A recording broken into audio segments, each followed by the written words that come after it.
Next 9 news में आपका बहुत बहुत स्वागत है। मैं हूं आपके साथ अबरारुल अकरम। इस समय राजस्थान की सियासत में सीधे तौर पर यह माना जा रहा है कि सुखजिंदर सिंह रंधावा के हाथों में कई बड़ी जिम्मेदारी और वो चाहें तो राजस्थान प्रदेश की तमाम सियासी दिक्कतों को ख़त्म भी कर सकते हैं।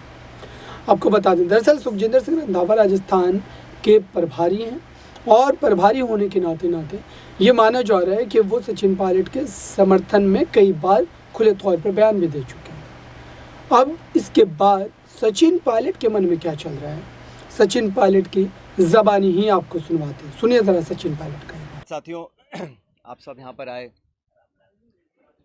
सबसे पहले तो आप जानते हैं कि कल शाम को कर्नाटक राज्य में प्रचार समाप्त हुआ है और कल यानी 10 तारीख को वहाँ पर मतदान है। कर्नाटक में जो इलेक्शन कैंपेन हुआ और जो रुझान सामने आ रहे हैं उसे देखकर स्पष्ट है कि वहाँ जनता बदलाव चाहती है और वहाँ की भाजपा सरकार भ्रष्टाचार में पूरी तरह लिप्त थी और हमारी पार्टी का नेताओं का जो धुआंधार प्रचार हुआ उसको देखकर ये बात बिल्कुल क्लियर है कि वहाँ कांग्रेस पार्टी 13 तारीख को जब मतगणना होगी तो बहुत भारी बहुमत के साथ वहाँ पे सरकार हम लोग बनाएंगे। कर्नाटक के चुनाव बहुत महत्वपूर्ण हैं क्योंकि यहाँ पर एक तरह से डायरेक्ट फाइट भाजपा कांग्रेस की है और बीजेपी ने पूरी ताकत के साथ वहाँ कैंपेन किया। प्रधानमंत्री, गृह मंत्री, सब नेता छोटे बड़े वहाँ गए, लेकिन जो मुद्दे थे उसको कांग्रेस ने उठाया और मैं समझता हूँ कि वहाँ पर अब तक का जो बहुमत हमको नहीं मिला उससे ज़्यादा बहुमत कांग्रेस पार्टी को कर्नाटक में मिलेगा। इस प्रचार में, इलेक्शन कैंपेन में जिस प्रकार के शब्दों का प्रयोग हुआ और ख़ासकर हमारे राष्ट्रीय अध्यक्ष खारगे साहब के को धमकी दी गई उनको, उनके परिवार को जान से मारने की, उस पर भी केंद्र सरकार, राज्य सरकार ने कोई पुख्ता कदम नहीं उठाए। तो ये एक निम्न स्तर की राजनीति है और इसका हम सबको खंडन करना चाहिए। मैं कड़े शब्दों में इस प्रकार की वारदातों की निंदा करता हूं और उम्मीद करता था कि भाजपा के लोग इस प्रकार का पक्षपात रवैया नहीं अपनाएंगे और खारगे साहब जी को जो धमकी मिली वो एक तरह से बौखलाहट का परिचय था। साथियों, आप ये भी जानते हैं कि एक बात तो और स्पष्ट हो गई है। सामान्य मुख्यमंत्री जी का भाषण परसों धौलपुर में हुआ और उस भाषण को सुनने के बाद मुझे ऐसा लगता है कि सामान्य मुख्यमंत्री जी की नेता आदरणीय श्रीमती सोनिया गांधी जी नहीं हैं, बल्कि उनकी नेता वसुंधरा राजे सिंधिया जी हैं। उनकी नेता सोनिया गांधी जी नहीं हैं, बल्कि उनकी नेता वसुंधरा राजे सिंधिया जी हैं। और एक तरफ ये कहा जा रहा है कि हमारी सरकार को गिराने का काम भाजपा कर रही थी, दूसरी तरफ कहा जाता है कि सरकार को बचाने का काम वसुंधरा जी कर रही थी। तो ये जो विरोधाभास है इसको समझाना चाहिए। आप कहना क्या चाह रहे हैं ये स्पष्ट कर देना चाहिए। आप सबको मालूम है, सरकार बनने के बाद मैं प्रदेश का उप मुख्यमंत्री था, प्रदेश अध्यक्ष था और 2020 में देशद्रोह, राष्ट्रद्रोह के मुकदमे में मेरे पर कार्रवाई करने की कोशिश की गई थी। अनेक ऐसे प्रकरण हुए और हम सब लोग, और मैं स्पष्ट करना चाहता हूं कि मैं और हमारे कुछ साथी सरकार में नेतृत्व परिवर्तन चाहते थे। अपनी बात को लेकर हम दिल्ली भी गए और अपनी बातों को रखा। उसके बाद अखिल भारतीय कांग्रेस कमेटी ने लगातार चर्चाएं हुई और आज वो दुनिया में नहीं है, स्वर्गीय अहमद पटेल साहब, लेकिन उनके माध्यम से सब नेताओं से मुलाकात हुई और एक कमेटी का गठन हुआ, AICC ने किया। उसमें माखन साहब, वेणुगोपाल जी और अहमद पटेल जी सदस्य थे और उस कमेटी का एक काम था।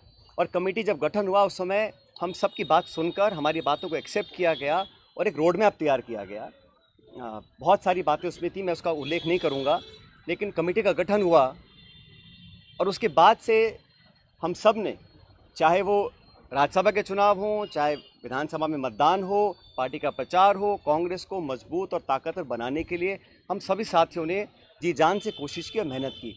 और 2.5 साल का जो कार्यकाल निकला वो इस बात का प्रतीक है।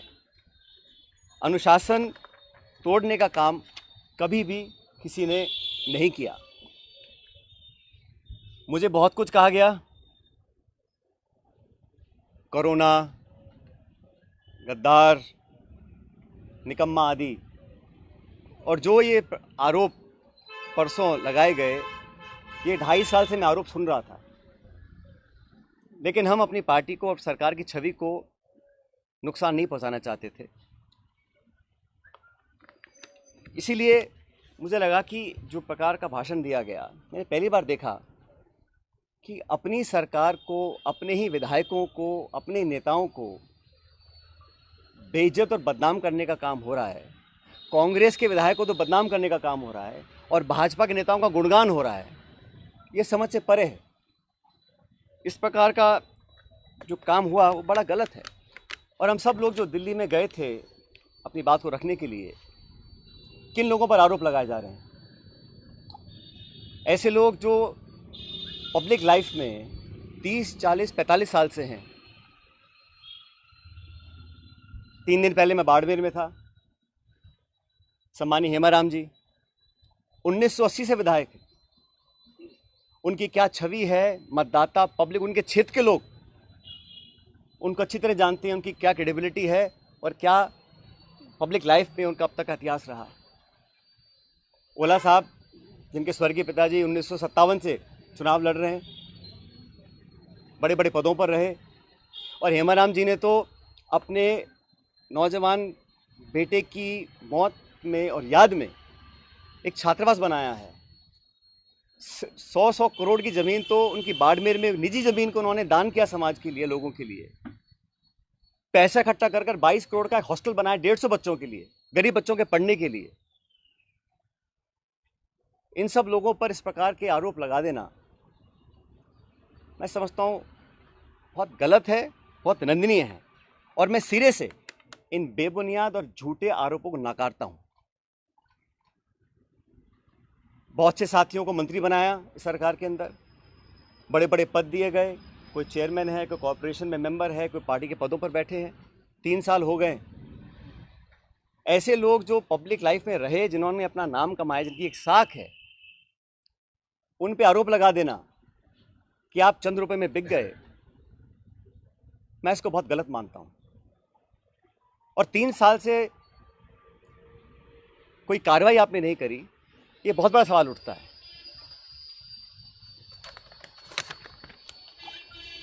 साथियों, हम दिल्ली में गए, अपनी बात को रखा, और उसके बाद सारे तथ्यों को संज्ञान में लेने के बाद हमारी अध्यक्षा सोनिया गांधी जी ने, तो आपने सुना सचिन पायलट सीधे तौर पर जो है अपने विजन को लेकर के क्लियर है, और ये गंभीर आरोप वो लगा रहे हैं कि प्रदेश में कहीं ना कहीं इस समय सत्ता को लेकर अशोक गहलोत निचले स्तर पर जा चुके हैं। अब देखते हैं कि इस पर क्या पलटवार आता है। इस खास रिपोर्ट में बस इतना ही। देखते रहिए ताज़ा तरीन खबरों के लिए नेक्स्ट 9 न्यूज़ को। धन्यवाद।